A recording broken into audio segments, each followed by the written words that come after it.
سبحان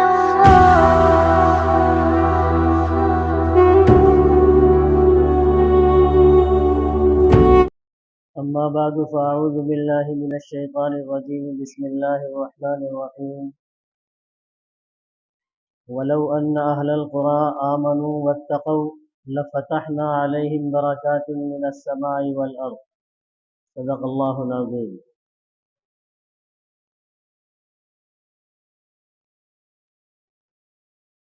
اردو زبان میں عربی زبان کے دو لفظ ایسے ہیں جو اردو میں بھی استعمال ہوتے ہیں، عربی میں بھی استعمال ہوتے ہیں۔ ایک کثرت کہتے ہیں کسی چیز میں زیادتی کو، اضافہ، اور ایک برکت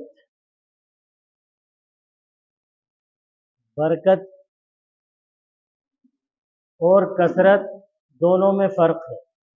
کثرت تو کسی چیز کا زیادہ ہو جانا ہے، اور برکت کسی چیز کا صحیح جگہ میں استعمال ہو جانا۔ آج کل طلب کثرت کا زمانہ ہے۔ اگر کسی کی آمدنی 1000 ہے تو وہ یہ چاہتا ہے 1200 ہو جائے، 1500 ہو جائے۔ کسی کی 10,000 ہے تو وہ چاہتا ہے 12,000 15,000 ہو جائے۔ کسی کی 1 لاکھ ہے تو وہ 2 لاکھ چاہتا ہے، 1.5 لاکھ چاہتا ہے۔ یعنی ہر آدمی یہ چاہتا ہے کہ میرا کام اس میں نہیں چل رہا ہے، لہٰذا میری آمدنی میں اضافہ ہو جانا چاہیے۔ اگر آمدنی میں اضافہ ہو گیا تو یہ جو مسائل اٹک جاتے ہیں نا مہینے کے آخر میں، یہ سب سلجھ جائیں گے۔ لیکن ایسا نہیں ہے، بلکہ اگر اس پیسے میں برکت ہوگی تو مسائل سلجھیں گے، اور اگر پیسے میں برکت نہیں ہوگی تو وہ کتنا بھی زیادہ ہو جائے مسائل نہیں سلجھ سکتے۔ تو اصل چیز کیا ہے؟ اصل چیز ہے برکت۔ کثرت مانگنے کی چیز نہیں ہے، برکت مانگنے کی چیز ہے۔ برکت مانگنے کی چیز ہے۔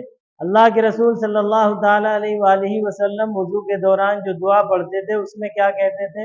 اللہم اغفر لی ذنبی ووسع لی فی داری وبارک لی فی رزقی، اور میرے رزق کے اندر برکت عطا فرما، میرے رزق میں برکت عطا فرما۔ اگر رزق میں برکت ہوگی تو سارے کام اپنے آپ بنتے چلے جائیں۔ ایک بزرگ صاحب کے لڑکے نے اپنے والد سے پوچھا کہ ابا جان یہ برکت کا مطلب کیا ہے، مفہوم کیا ہے، برکت کسے کہتے ہیں؟ تو ابا نے کہا میرے ساتھ آؤ، اسے غسل خانے میں لے گئے۔ غسل خانے میں لے جا کر کے گیزر دکھایا کہ یہ گیزر یہ ہے برکت۔ تو اس نے کہا کہ گیزر میں برکت ہوتی ہے؟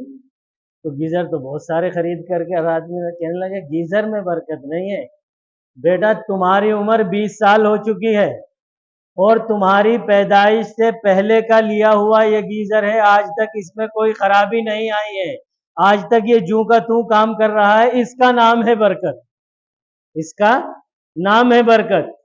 اب ہم یہ سمجھتے ہیں سیمسنگ کا گیزر بہت اچھا ہوتا ہے لہذا دوسروں کو بھی صلاح دیتے ہیں۔ یہ پتہ نہیں کہ وہ کمپنی کا کمال نہیں ہے، اللہ نے اس کے اندر برکت اتار رکھی ہے۔ اللہ نے اس کے اندر وہی کمپنی کا دوسرا آدمی لاتا ہے، 1 سال بھی صحیح سے نہیں چلتا، ناک میں دم ہو جاتا ہے، اس میں برکت نہیں ہوئی۔ کبھی یہ برکت اضافہ بھی، ظاہری اضافہ بھی ہوتا ہے، اس میں ظاہری کثرت بھی ہوتی ہے، لیکن یہ خرق عادت ہے، کبھی کبھی معجزے کے طور پر اور کبھی کرامت کے طور پر ہوتا ہے۔ عام حالات میں یہ نہیں ہوتا، عام حالات کے اندر یہ نہیں ہوتا۔ جیسا کہ حضور علیہ السلام کے معجزات میں آیا تھوڑا سا پانی سارے قافلے کے لیے کافی ہو گیا، تو وہ اضافہ ہوا اس کے اندر، ہے نا۔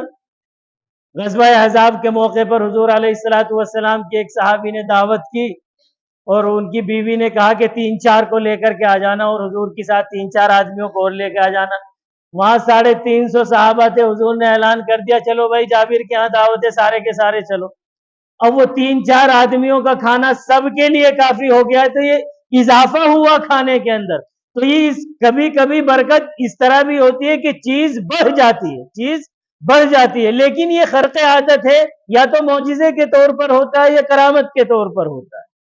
لیکن برکت جو چیز نہ بڑھے لیکن چیز کا فائدہ زیادہ ہو جائے. اچھا یہ وقت صرف یہ برکت صرف روپے میں نہیں، اشیاء میں نہیں ہوتی ہے، یہ وقت میں بھی ہوتی ہے، انسان کی عمر میں بھی ہوتی ہے، انسان کے حافظے میں بھی ہوتی ہے، انسان کی قوت میں بھی ہوتی ہے، انسان کی صحت میں بھی ہوتی ہے. ہر چیز میں برکت ہوتی ہے، ہر چیز کے اندر برکت ہوتی ہے. اگر آدمی کہے کہ بھائی اللہ تمہاری عمر لمبی فرمائے، اللہ تمہاری عمر لمبی فرمائے، وہ عمر تو لمبی ہے، 100 سال کی عمر ہے، لیکن 50 سال سے گھٹنوں میں درد ہو گیا، اور وہ دوسروں پر بوجھ بنا ہوا، اپنے اوپر نہیں، اپنی زندگی اپنے اوپر بھی بوجھ بنی ہوئی ہے، دوسروں کے اوپر بھی بوجھ بنی ہوئی ہے. تو زندگی لمبی تو ہے لیکن اس میں برکت نہیں ہے، اس کے اندر برکت نہیں ہے. 100 سال کی زندگی ہو گئی، 70 سال کی عمر میں فالج ہو گیا، اب سارے گھر والے خدمت کر کر کے پریشان ہیں اور سوچ رہے ہیں کب اللہ میاں اس کو اٹھا لے، لیکن عمر تو 100 سال. اللہ تمہاری عمر میں برکت عطا فرمائے، اللہ تمہاری عمر میں برکت عطا فرمائے. تو اب اس عمر سے جو فائدے حاصل ہونے چاہیے تھے وہ فائدے زیادہ حاصل ہوں گے. اللہ تمہارے حافظے میں برکت عطا فرمائے، اللہ تمہاری صحت میں برکت عطا فرمائے، اللہ تمہاری قوت کے اندر برکت عطا فرمائے. مانگنے کی چیز اصل میں برکت ہے اللہ تبارک و تعالی، مانگنے کی چیز اصل میں برکت ہے اللہ تبارک و تعالی، اور یہ ہر چیز میں ہوتی. امام شافعی رحمت اللہ علیہ مکہ مکرمہ میں ایک آدمی سے ملاقات ہوئی تو اس کو دیکھ کر کے متاثر ہوا، نوجوان نیک سا لگ رہا. اس نے کہا اچھا تمہاری دعوت ہے؟ کہنے لگا ٹھیک ہے. حضرت امام شافعی نے کہا ٹھیک ہے، دعوت قبول ہے. تو امام شافعی رحمت اللہ علیہ نے دعوت قبول کر لی. اس نے وہیں دسترخوان بچھایا، جو اس کی پوٹلی میں روٹی ووٹی اور گڑ وڑ تھا نکال کے رکھ دیا. انہوں نے بھی بے تکلف ہو کر کے کھایا. کہنے لگا وہ جس نے دعوت کی تھی لگتا ہے قریش سے ہو، قریش خاندان سے ہو. کہنے لگا ہاں ہوں تو صحیح، لیکن آپ کو کیسے پتا چلا؟ کہ قریش خاندان والے دعوت کرنے میں بھی بے تکلف ہوتے ہیں اور دعوت قبول کرنے میں بھی بے تکلف ہوتے ہیں. تمہاری اس بے تکلفی کو دیکھ کر کہنے لگا ہاں صحیح ہے، بات تو سب صحیح ہے. آپ کہاں سے تشریف لائے؟ کہ میں مدینہ منورہ سے. اب انہوں نے مدینہ منورہ سے جب بتایا تو انہوں نے وہاں پر امام مالک رحمت اللہ علیہ تھے اس زمانے میں، تو ان کو بڑا شوق ہوا امام مالک رحمت اللہ علیہ کیسے ہیں، وہ کب سبق پڑھاتے ہیں، اور ان کے وہ کہاں رہتے ہیں، اور کس طرح ان سے ملاقات، ان کے بارے میں پوچھ کر شروع کر دی. جس کا آدمی کا جو شوق ہوتا ہے نا، اب جو کوئی کرکٹ میں کوئی شوق رکھتا ہے وہ وراٹ کوہلی کے بارے میں جانے گا، اس کی ماں کیسی، اس کا باپ کیسا، اس کی بیوی کیسی، کب چھوٹا کب رہا، طلاق ہوئی یا نہیں ہوئی، چھوٹ گئی یا رہ گئی، یہ ساری کی ساری بات. لیکن جس کو جس میں شوق، یہ محدث، یہ فقیہ، لہذا ان کو فقیہ میں شوق ہے. تو جب اس نے دیکھا کہ یہ امام مالک کی اتنی محبت رکھتے تو انہوں نے کہا بھائی ہمارا قافلہ حج سے فارغ ہو گئے، اب ہم مدینہ جا رہے ہیں، ہمارے پاس ایک اونٹ خالی ہے، تم بھی چلو مدینہ منورہ. تو انہوں نے کہا کہ ٹھیک ہے چلتا ہوں. ان کو تو تھا یہ زمان. تیار ہو گئے، اگلے دن سے قافلہ روانہ ہوا. 16 دن میں قافلہ مدینہ منورہ پہنچا. وقت کی برکت بتا رہا ہوں، 16 دن میں قافلہ مدینہ منورہ پہنچا. امام شافعی رحمت اللہ علیہ نے مکہ مکرمہ سے مدینہ منورہ تک 16 دن میں 16 قرآن پاک مکمل کی. یہ ہے وقت کی برکت، یہ ہے وقت کا صحیح استعمال ہو جانا. ہمارے پاس بھی ٹائم ہے، بہت سارے ایسے ہیں جو روزانہ 10 پاروں کی تلاوت کر سکتے ہیں، اتنا وقت ان کے پاس ہوتا ہے، لیکن ان کا وقت کی بے برکتی کیا ہوتی ہے؟ اٹھتے ہی موبائل کھولتے ہیں اور موبائل بند کرتے کرتے سوتے ہیں. یہ وقت کی بے برکتی، یہ وقت فضول ضائع ہو رہا ہے. یہ جو زندگی کے قیمتی ترین لمحات تھے یہ فضول ضائع ہو رہے ہیں، اور اگر اس میں برکت ہو رہی تو 16 دن میں 16 قرآن پاک مکمل ہو. مدینہ منورہ پہنچ گئے. مدینہ منورہ پہنچنے کے بعد مسجد نبوی میں نماز پڑھی، اور نماز کے بعد دیکھا کہ ایک شیخ بیٹھ کر کے حدیث پڑھا رہے ہیں، اور حدیث پڑھا اور بہت سارا مجمع ان سے حدیث سننا ہے. انہوں نے حالات اتنے سن رکھے تھے، سمجھ لیا یہی ہے امام مالک، کسی سے پوچھنے کی ضرورت نہیں. اب جا کر کے آگے بیٹھ گئے. اب سب کے پاس تو قلم کاغذ تھے لکھنے کے لیے. امام مالک رحمت اللہ علیہ حدیث لکھوا رہے ہیں اور یہ تمام شاگرد حدیث لکھ رہے ہیں. اب ان کے پاس تو نہ قلم ہے نہ کاغذ ہے. انہوں نے کیا کیا؟ امام مالک بول رہے ہیں اور ایک تنکا اٹھایا اور تنکے سے اپنے ہاتھ پہ لکھ رہے ہیں. کبھی کبھی ایسے منہ پہ لگا دیتے ہیں اس کو اور پھر لکھنا شروع کر دیتے ہیں. امام مالک رحمت اللہ علیہ نے اس مجمع میں 127 احادیث لکھوائیں. کتنی؟ 127 احادیث لکھوائیں. سب نے لکھ لی. امام شافعی بھی لکھ رہے ہیں اپنے ہاتھ پہ. اب جب سبق ختم ہو گیا تو امام مالک رحمت اللہ علیہ تو دیکھ رہے تھے کہ یہ نوجوان ہاتھ پہ لکھ رہا ہے بغیر کسی اس کے. امام مالک رحمت اللہ علیہ نے بلایا, نوجوان یہاں آؤ, کہاں سے آئے ہو, کیا نام ہے, فلاں ہے. تو یہ جو تم کر رہے تھے, ہاتھ پہ لکھ رہے تھے, اس کا تمہیں کیا فائدہ ہوا؟ بھئی انہوں نے جن لوگوں نے کاغذ پہ لکھی وہ تو بعد میں دیکھ کر کے یاد کر لیں گے, تمہیں اس لکھنے کا کیا فائدہ ہوا؟ کہ حضرت وہ ہاتھ تو میں چلا رہا تھا, سب چلا رہے تھے, ورنہ میں تو اپنے دل پہ لکھ رہا تھا. کہا کہ دل پہ لکھ رہے تھے, تمہیں یاد ہے ساری تمہارے دل پہ لکھی گئی؟ کہ ہاں حضرت ساری یاد ہے. کہا کہ سناؤ.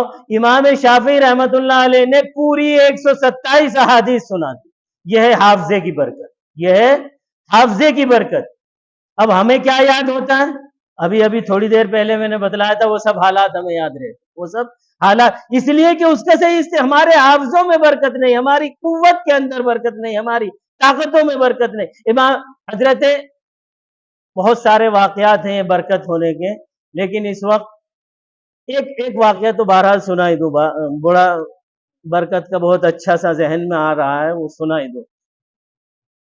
تو ایک بہاولپور ہے نا, اس وقت شاید پاکستان میں ہے بہاولپور. بہاولپور میں ایک نواب صاحب تھے, بہت بڑے نواب کو گزرے, نواب بہاول. ان کا نام بھی زیادہ لوگوں کو پتہ نہیں, نواب بہاولپور کے نام سے انہیں زیادہ جانتے. تو انہوں نے ایک یونیورسٹی بنوائی. میں ہو گیا کام, دیکھو بھائی مل کے بیٹھ جاؤ, شاید بارش آ گئی ہے باہر, پھر لوگ وہی اندر آنے کا سلسلہ کر رہے ہیں. جتنی جگہ بن سکے بنا لو بھائی جلدی سے. ایک تو تھوڑا سا لمبا واقعہ یاد آ گیا تھا, اور پھر اس کے بعد مل کر کے بیٹھ جاؤ جتنا بھی ہو سکے. ایسے لے لو, اندر لے لو بھائی بیچ میں مت بیٹھنا, کوئی بھی صفوں کے بیچ میں مت بیٹھنا. اگر جگہ ملے صف میں تو صف میں بیٹھیں, 2 صفوں کے درمیان میں کوئی نہ بیٹھے, بعد میں جگہ نہیں بن پائے گی. جہاں جگہ بن رہی ہے وہاں بیٹھ جائیں, باقی لوگ باہر ہی رہیں بھائی, وہ سنانا ہے کبھی وہ بھی ذہن سے نکل جائے. تو نواب بہاولپور نے ایک یونیورسٹی بنوائی. ماننے کے نہیں,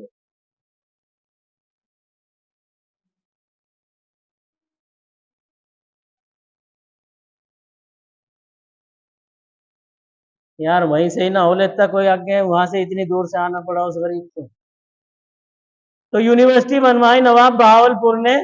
تو اس وقت وہاں جو ان کے ارد گرد کے علماء تھے, انہوں نے کہا کہ بھئی یونیورسٹی تو آپ بنوا لیجئے, عمارت تیار کروا لیجئے, لیکن ہم ایک بندہ ایسا دیں گے, آپ نے اگر اس کو یہاں بلا لیا تو یونیورسٹی میں 4 چاند لگ جائیں گے, یونیورسٹی بہت ترقی کرے گی. انہوں نے کہا ٹھیک ہے. تو یونیورسٹی بن کے تیار ہو گئی. انہوں نے بلایا علماء کو کہ بتلاؤ کس کو لانا چاہتے تھے. انہوں نے کہا کہ مولانا قاسم نانوتوی رحمہ اللہ, مولانا قاسم نانوتوی کو لانا چاہتے ہیں. کہا کہ وہ اس وقت کہاں ہے؟ کہ وہ دارالعلوم دیوبند میں ہے, اس کے بانی بھی ہیں. کہ وہ دارالعلوم دیوبند میں ان کی تنخواہ کیا ہے؟ کہ 3 روپے ہے. اس زمانے میں 3 روپے تنخواہ تھی, 3 روپے تنخواہ ہے. تو نواب بہاولپور نے کہا کہ جہاں ان سے کہو کہ تمہیں ساری سہولتیں دی جائیں گی, ساری سہولتیں دی جائیں گی, اور 100 روپے تنخواہ رکھی جائے گی. مطلب یہ کہ ایک آدمی کی 3000 تنخواہ ہے آج کے زمانے میں, اس کی ایک دم سے 1 لاکھ ہو جائے. ہم جیسا ہوگا تو سب چھوڑ چھاڑ کے بھاگ جائے گا. یہ رکھے تعلقات تمہارے, ہے نا, اپنی دیکھ بھائی. مولانا قاسم نانوتوی رحمت اللہ علیہ, اس نے کہا کہ وفد بن کر کے جانا, اکیلے مت جانا, علماء کا ایک وفد لے کر کے جانا, اور ان سے یہ ساری سہولیات رکھنا ان کے سامنے. وفد آیا, ملاقات کی, حضرت سے پاس بیٹھے اور کہا کہ حضرت, اور دل میں یہ تھا کہ حضرت تو اٹھ کے بھاگ لیں گے. تو حضرت ایک عظیم مقصد لے کر کے آئے ہیں. نواب بہاولپور نے ایک وہ بنوائی ہے, یونیورسٹی بنوائی ہے. تو انہوں نے کہا, وفد نے کہا, اس میں 1 لاکھ کتابیں اس کی لائبریری میں انہوں نے رکھوائی. آپ کو تو علم سے بہت شغف ہے, اتنی ساری کتابیں آپ کو ایک سگہ مہیا نہیں ہو سکتی. آپ کے رہنے سہنے کھانے پینے کی تمام سہولیات کے بعد آپ کو 100 روپے ماہوار دی جائیں گے. حضرت نے فوراً کیا کہا, پھر تو میں بالکل نہیں جا سکتا, پھر تو میں بالکل نہیں جا سکتا. یہ ایک دم چوکے, کیوں نہیں جا سکتے حضرت؟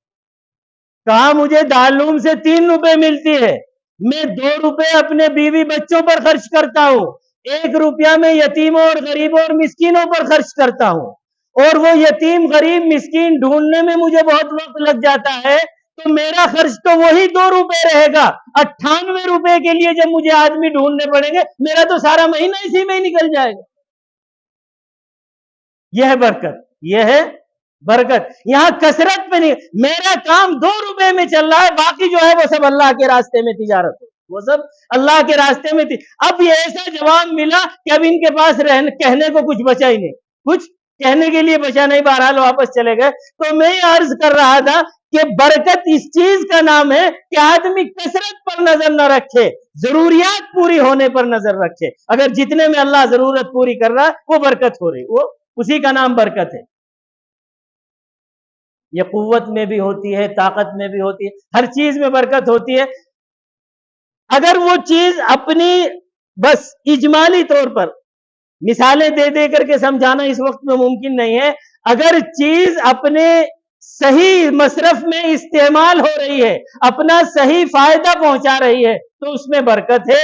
ورنہ چیز کتنی بھی زیادہ ہو، 1 لاکھ روپے کما لیں اور گھر جا کر کے پتا چلا بچہ بیمار ہے اور 1.5 لاکھ کا خرچہ منہ کھولے بیٹھا ہوا ہے، تو یہ 1 لاکھ نہیں، کچھ کوئی کمائی نہیں ہے۔ اور اگر آدمی 100 روپے کما کر کے لے جا رہا ہے، اس میں سے دال بھی خریدی اور آٹا بھی خریدا اور تیل بھی خریدا اور سب بچوں نے بھی، بیوی نے بھی اور خود نے بھی خوب آسودہ ہو کر کے کھایا، بھوک بھی صحیح لگی اور سب کچھ صحیح لگا، اور پھر نیند بھی 8 گھنٹے کی بھرپور لی اور صبح پھر 100 روپے کمانے نکل گیا، تو یہ برکت ہے، یہ برکت ہے، اس کے اندر آسودگی۔ یہ برکت ہوگی کیسے پیدا؟ یہ شہادت گاہ الفت میں قدم رکھنا ہے۔ لوگ آسان سمجھتے ہیں مسلمان ہونا یعنی برکت کیسے ہوگی؟ کثرت کا بٹن بند کر دو اور برکت کا بٹن آن کر دو، کام کم کر دو، تھوڑا کمانے لگے، تنخواہ گھٹوا لیں اپنی، یہ برکت کیسے ہوگی؟ وَلَوْ أَنَّ أَهْلَ الْقُرَىٰ آمَنُوا وَاتَّقَوْا لَفَتَحْنَا عَلَيْهِمْ بَرَكَاتٍ مِّنَ السَّمَاءِ وَالْأَرْضِ، اگر یہ بستی والے ایمان لاتے اور اللہ سے ڈرتے تو ہم آسمان و زمین سے ان کے لیے برکت کے دروازے کھولتے۔ بس ایک نسخہ ہے، ایک چھوٹا سا نسخہ ہے برکت ہونے کے لیے، ایمان اور اللہ تبارک و تعالی کا خوف، اور اس خوف کا رد عمل۔ ڈرتا تو بہت ہوں، لیکن نہ حرام سے ڈر رہا ہوں، نہ دھوکہ دینے سے نہ ڈر رہا ہوں، نہ نماز چھوڑنے سے ڈر رہا ہوں، نہ جھوٹ بولنے سے ڈر رہا ہوں، نہ فریب سے ڈر رہا ہوں، نہ آنکھوں کی حفاظت، نہ پیٹ کی حفاظت، نہ کانوں کی حفاظت حرام سے کسی، اور اللہ سے ڈرتا ہوں۔ یہ ڈر مراد نہیں ہے، تقوی اور اس کا رد عمل ہو تو اللہ تبارک و تعالیٰ کا وعدہ ہے زمین و آسمان سے برکتوں کے دروازے کھول دیں گے۔ اللہ تبارک و تعالیٰ توفیق عمل نصیب